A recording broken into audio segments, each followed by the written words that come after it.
Assalamu alaikum to our Ilim family and friends, and we wish you all a happy Ramadan. Ramadan Mubarak to you all. My name is Necla, and I'm the library assistant at our Dallas main campus. Thank you for joining us today. We are so excited that we're bringing to you our first ever podcast. It's called IlimCast, and it's in hope to shed some light to you on some topics that may be of interest to our community. Our topic today is in regards to a very interesting, very important, very vital role, our parent engagement officers.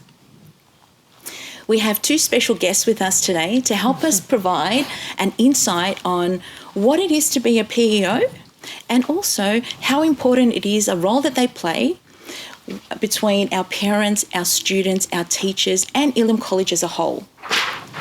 Firstly, Assalamu alaikum, Miss Sue. Assalamu alaikum. Sue is an extremely active PEO for our primary Dallas campus. And we have here Assalamu alaikum to Miss Sabah. Hello, assalamu alaikum. And Sabah is a PEO for our girls' secondary campus. Correct. Sisters, really appreciate you taking the time here with us today. It is great to be able to, have you share how important it is to have engagement officers for our school and our community. Let's begin with Sue. What is a PEO and what does that entail? So being a parent engagement officer is somebody that I guess is fairly active in the school, has a physical presence often at the school, but also acts as a go-between between the teachers, the staff at the school and the parents to facilitate what I like to call constructive feedback. So often parents may feel that they may not be able to approach a teacher for whatever reason that may be, or maybe they're just not aware of the different procedures and avenues that are available to them. So it's more about making that awareness, raising that awareness for them. And in addition to that, also making sure that, we're on board to assist the teachers and staff where needed, be it, readers and other events at the school as well. Fantastic. Yeah. Sabah, is there anything you wanted to add to that? No, just exactly what Sue has mentioned. And just to be to educational partnership, let's say, between the students and the teachers and the community and be involved in all events and help out and be involved in the child's education mainly. Fantastic. So can anyone become a PEO, Sabah? Yeah, sure. Just Now, apply. They have to have a child's check, working with children check, and have the time and be involved in the children's education. Just come forward. That's great. That's great. So as PEOs and having strong relationships with the school and with other parents, have you brought forward some ideas or some influences that have made a big improvement or some improvement with the school and the community? There's everybody that knows me in the school knows that I'm very active and big on child's health, physical health, mental health as well, and essentially nourishing the child so that they can flourish a lot about what they eat. So I have been talking with the school and the staff and the community and always educating children and my children, especially my children educating their kids about just being conscious of what they eat and their body being in a manner and how that can serve them through what they eat. So I was very excited to see that some of the end of year school parties last year had a lot of, whole foods and not so much refined, processed foods. And they also implemented, instead of a guess the lolly jar, guess the stationary jar. Oh, that's great. So it's been wonderful to see some changes like that come about. Fantastic. And yourself, Sabah? Oh, gosh. Sorry, I missed the question. Just some of the positive changes that you may have. Definitely, I was involved in the fun run, school fun run, which was really exciting, helping the teachers, the students for a great cause, of course. Bring forward any ideas from the parents. Being just as Sue mentioned. Great. So we have a lot of events and some programs running obviously throughout the year. What is a PEO? What's their involvement in all these programs? Sabah, I'll start with you. Just be involved in, it could be excursions, it could be organising some events with the teachers, it could be like annual iftar, anything that the teachers need help with, or the community, or just seminars, Okay, and yourself? Have you got anything to add there, Sue? Look, basically our involvement is anything that is required to keep the school functioning at an optimal level. So it could even be, as what Sabah said, but also, sorting through lost property, things that kind of get neglected and left by the wayside. So that's something that we do, sorting through lost property, putting together, little hamper bags, those sort of things, and assisting with, events, sausage sizzles, making gözleme, all sorts of things, That's fantastic.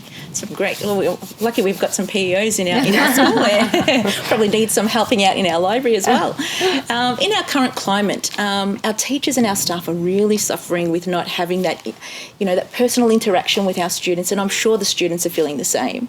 As a parent, Sue, can you give us some insight on how you are coping with the remote learning that the students are actually dealing with today? Yeah, look, initially it's been a bit of a roller coaster. I'm not going to sugarcoat anything.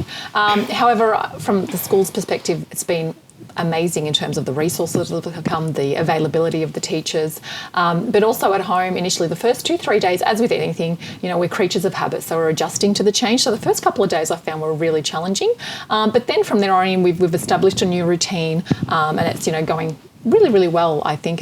And I've said to the children at home, they've said, "Oh, Mum, I miss my friends, I miss playing soccer, I miss doing this, I miss doing that."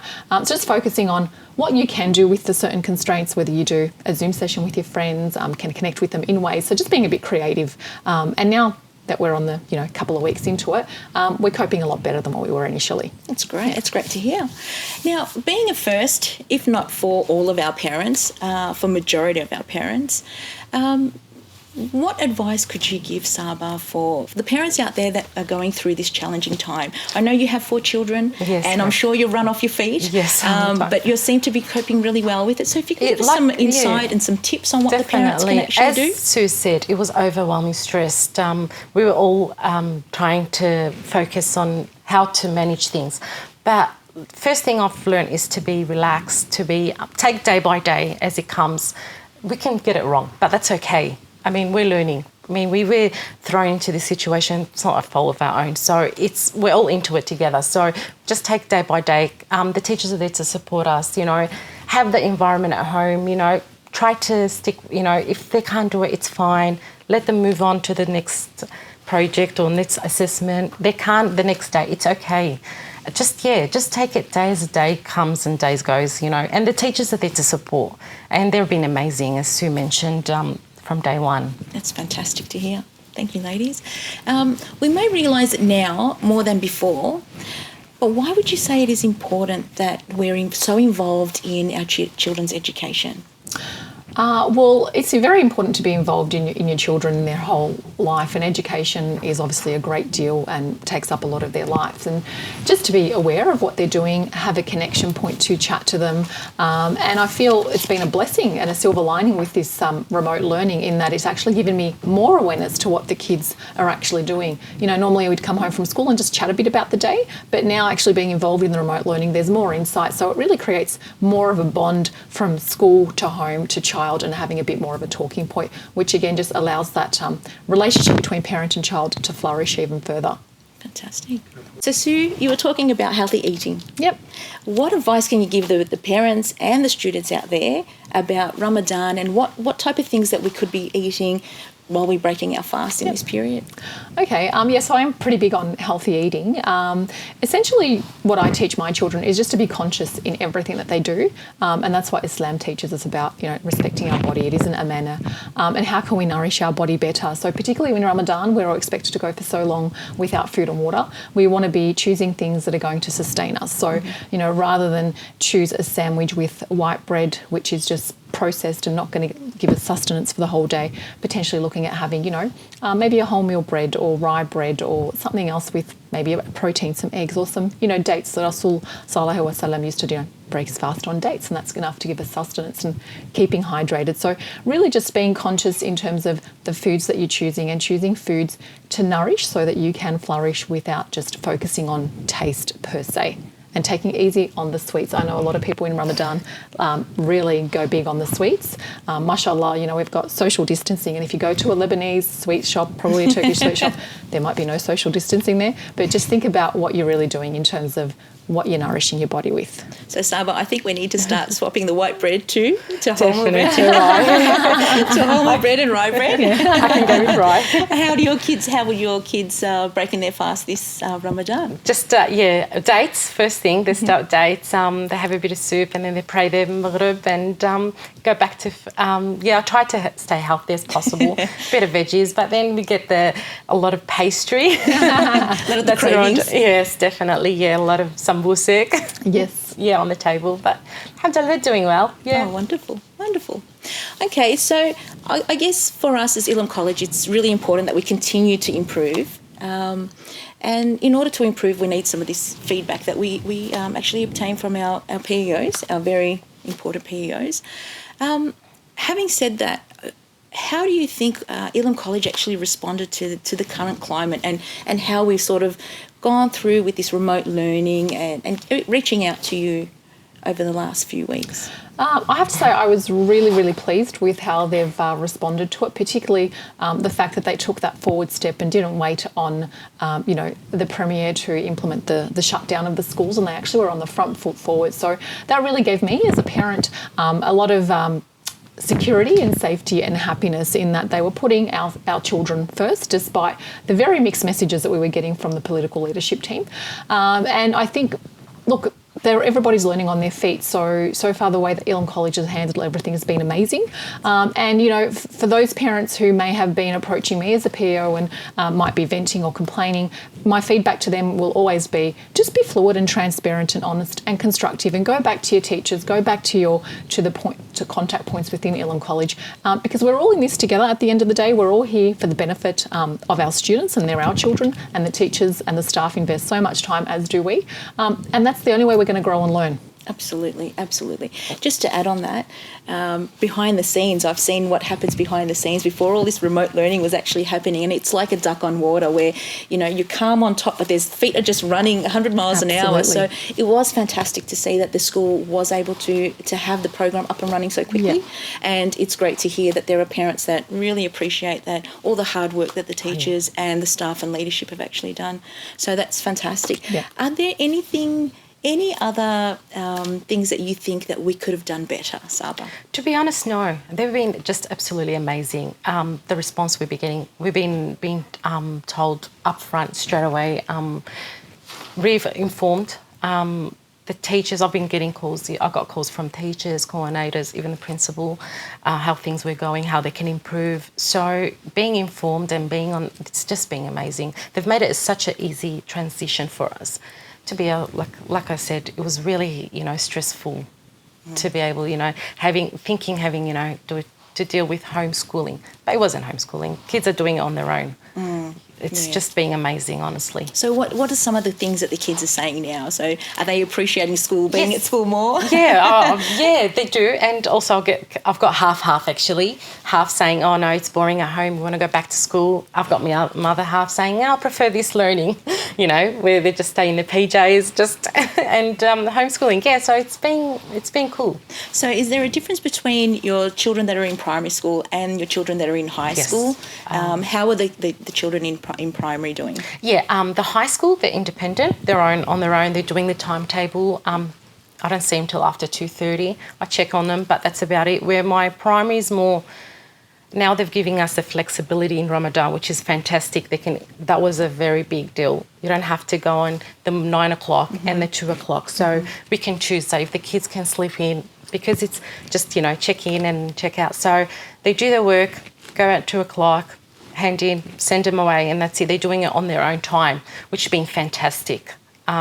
Giving a break for the parents as well with prime, because you need to stay with the primary school. Like I've got a prep and a grade 5. With a prep, I have to go through everything with him. So you need to have that time as a parent, but otherwise, it's been fantastic. It's good. And Sue, how old are your children? What grade are they in? So I've got, my youngest is 6 years old and she's in grade 1. Okay. And then I've got my daughter who's in grade 4 and my son's in grade 6. Yeah. Okay, and how are you coping with all of them all being in primary school? Look, my youngest initially needed a little bit of support, and every now and again she does need some support. The older two pretty much very independent, so it's just a matter of touching base with them, seeing where they're at. I get them to give me a rundown of what they're doing for the day, how long they think each task is going to take them, because I want to make sure that they're not on the screen pretty much from 9 till 2 and, you know, doing it under the guise of mum, I'm doing schoolwork.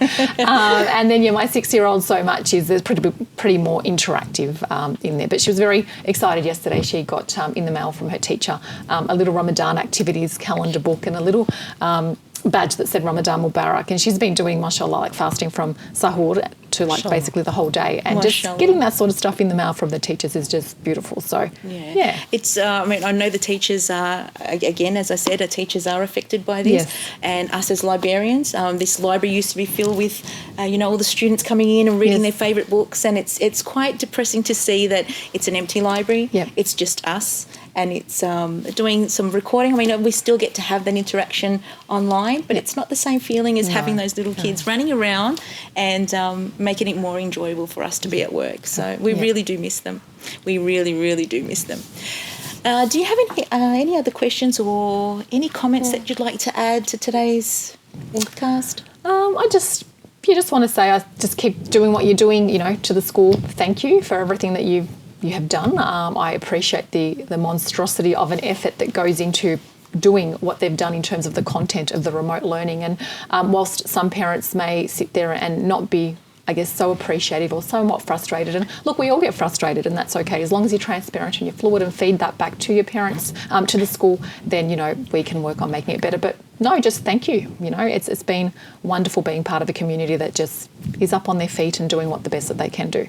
Fantastic. Anything from you, Sabah? No, same. Thank you. And inshallah, it's going to be a short term. We'll go back to school. And inshallah. Everything goes back to normal, inshallah. Inshallah. Again, thank you so much, sisters, for taking the time. It was very informative. It was great for you guys to be able to outline what PEOs do and how important that role is between the relationships between our school, our teachers, our parents, again, with our whole community. This wraps up our first IlimCast. Thank you for joining and your continued support. Look out for our next IlimCast coming soon. Assalamu alaikum.